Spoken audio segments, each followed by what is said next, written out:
There we go.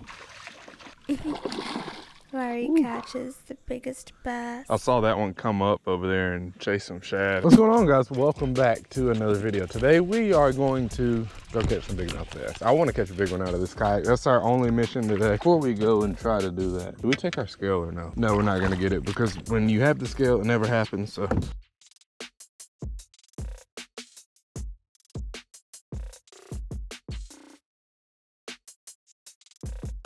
recently, I've been doing a little bit more creek and river stuff in this thing than I have been pond, because I have that twin troller, I have the Old Town. Like, they're both usable for a pond situation like this, but this boat really excels in shallow water. Like, I've been in what looks like probably maybe 4 or 5 inches of water a few times. As long as the drive isn't down, you are good, and you're good as can be in shallow water as long as that drive isn't down. Now if the drive's down, it's a different story. Like, that's your good luck. Spending a lot of time on rivers. We haven't had just a really good day out yet. The first day we went out, we had probably 6 or 7 blow-ups, but only caught 2 of those.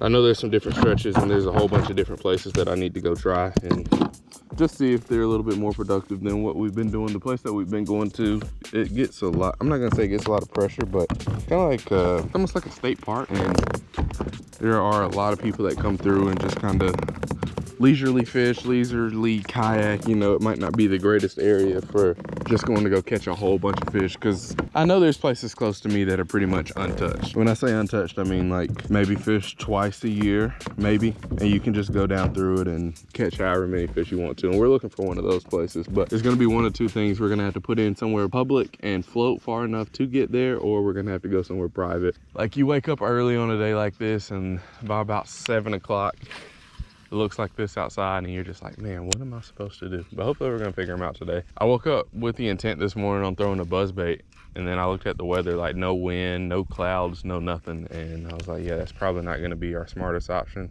I feel like, yeah. Oh, there was one on that. Dang, there was definitely a fish on that. It was like stuck on a log. The log was part bass. 100% that was a fish. First cast. Oh, there's another one. Oh, I broke off. Dude, that was a big one. I just clean broke off on that fish.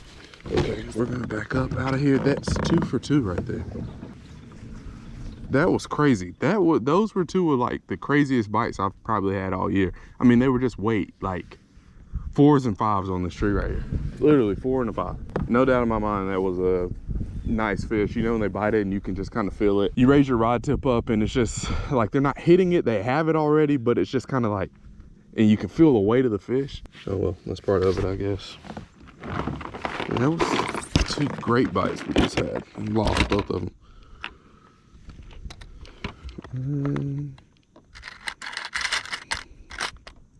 It's kind of frustrating.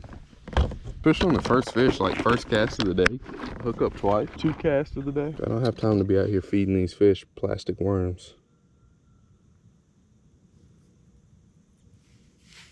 Got some early action today, I like that.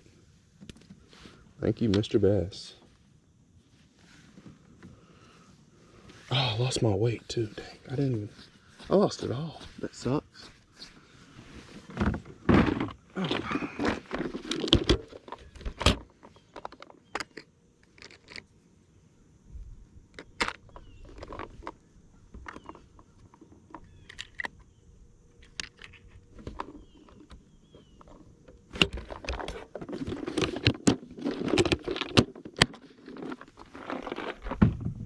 All right, let's go try that again.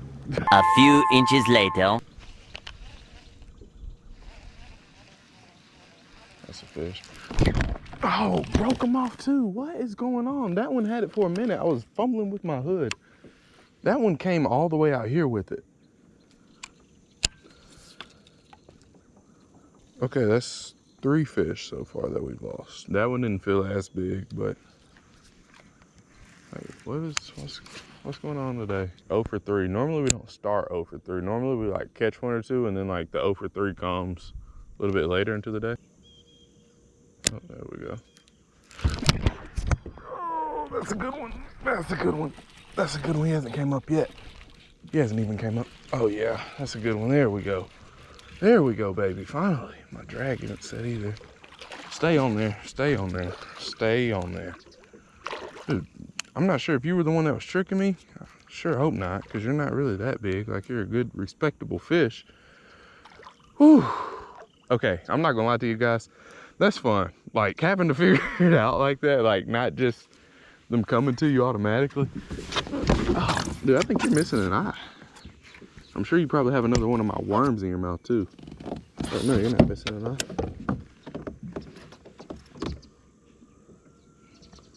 Oh, you do have another one of my worms in your throat. Look at that. See, maybe we might be able to pull that out. You were the fish that was tricking me that bad? You were the 4-pounder I claimed? Oh, where are my pliers at? Oh, I don't know if I'm gonna be able to get it. I don't want to do too much to them. Because my hook and all that's probably still in there. Oh, no, he just swallowed it. Okay. Oh, well, it was barely sticking out. Sorry, dude. If you would have ate it the first time and, like, stayed on, we wouldn't have been in this situation right here. Look at that, guys. That's fish number 1 of the day. It's fish number 1 through 4 right here. Dude, you caused me so much panic this morning. It is fun, though, like, having to go through that. That is a lot of fun. Oh, that's a good one. That's a good, maybe 2 pounds. He's very thin, like sickly looking almost, so probably wouldn't hurt to go buy him a shad dinner. All right, got our first one. I think that's our biggest one out of the kayak so far. Man, those little skinny fish like that, those sick looking ones, I don't like when those break you off and trick you. Like, dude, obviously you don't know how to eat. I think there's probably like 2-3 more of those over here, because the first fish I hooked was on the front, or the first one was on this where we just caught that one at.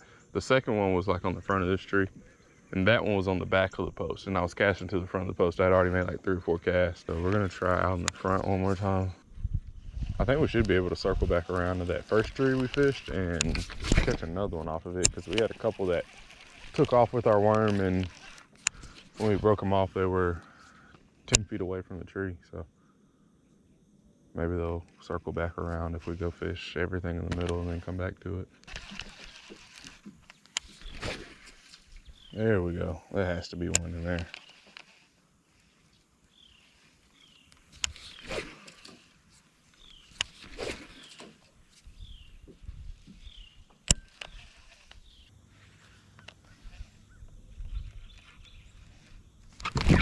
There we go. There we go.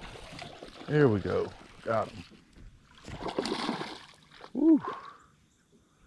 I saw that one come up over there and chase some shad. I just saw the shadow of him. I wasn't sure if it was a fish or not. Whew. Let's go. It's fish number 2.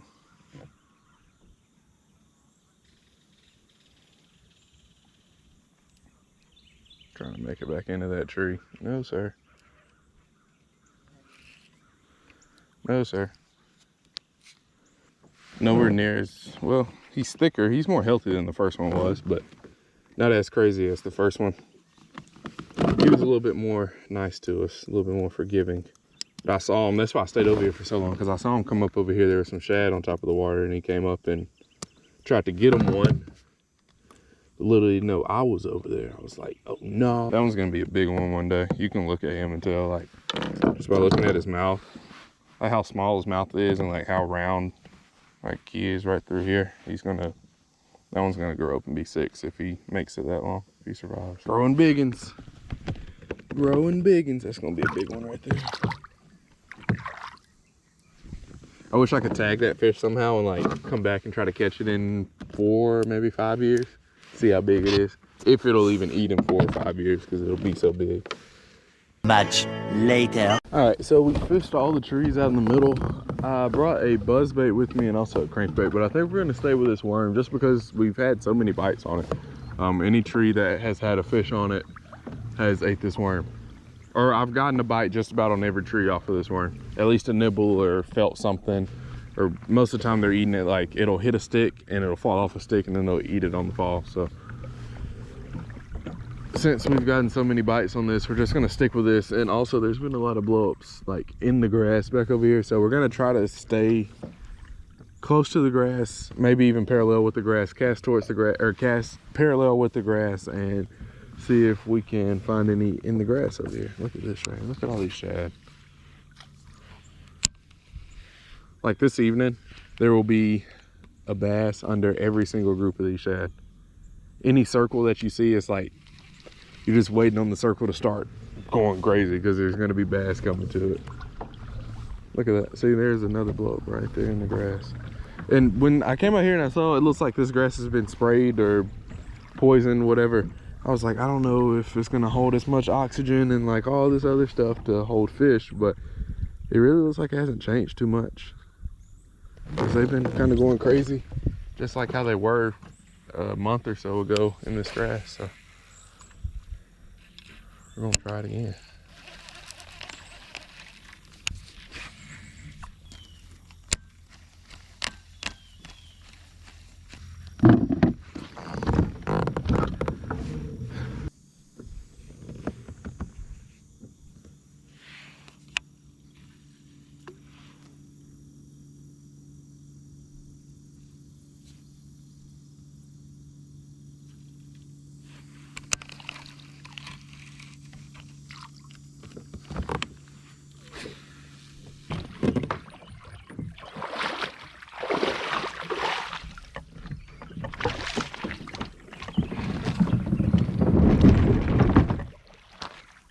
Bag, I'm racing the clock. Look at them flock, watching them flop. Used to see this in my sleep when I ain't had shit but my thoughts in the car. I really was lost. Now I'm public with the soundscapes.